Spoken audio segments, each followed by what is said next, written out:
Mixinons, yeah, yeah, yeah, yeah, yeah, yeah. Mixinons, yeah, yeah, yeah. Mixinons, yeah, yeah, yeah. Mixinons, yeah, yeah, yeah. Mixinons, yeah. And then when I got in middle school, I met one of my good friends, Bano, and he came from another college prep school, Lincoln, and they had a bunch of white people there. So he hanging out with him, he had all of these pre-existing relationships with these white people.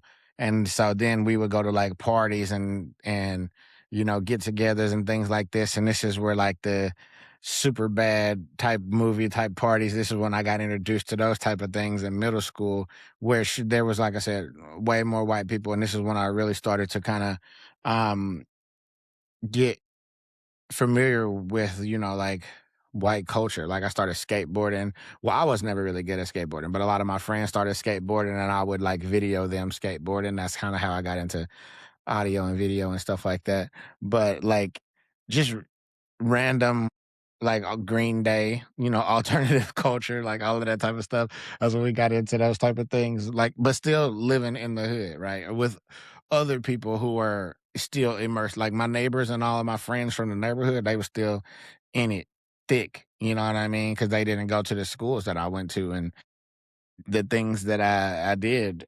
um, but it was funny that getting into middle school, excuse me, getting into middle school, getting around, more white people, seeing a different side of life than I was accustomed to. And I thought it was interesting. Like I've seen some of these um the white guys who we hung out with, like they knew, even in middle school, they knew that they was gonna like work at their dad's firm or, go take over their family business, even if it was like a small mom and pop or some shit like that. Like they knew that that's what they was gonna do. You know what I mean? To where I explained on the last video, I was going to the league, and when that didn't work out, I was gonna be a rapper, and then that didn't work out because I didn't know how to sell drugs, and so then I ultimately leveraged my college education. Um, and it was one of those Kanye educations. Like I finished school. He's like, "Oh, you graduated?" No, I decided I was finished.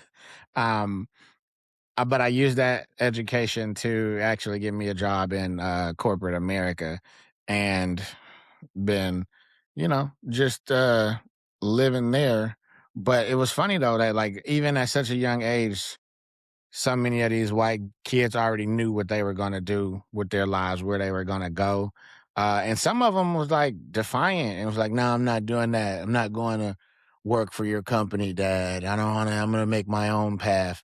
And I just thought that was fucking crazy because I'm now, hindsight, fast forward however many years, married to a white lady.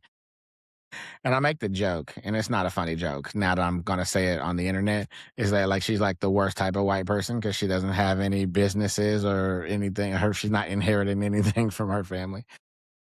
Man, yep. It's not as funny when you say it out loud to people, not her. But that is something that I do say, and that's like the caliber of white person that I've married into is think it's a forgotten demographic, if I'm being 100% honest. It's the minority, the white minority that goes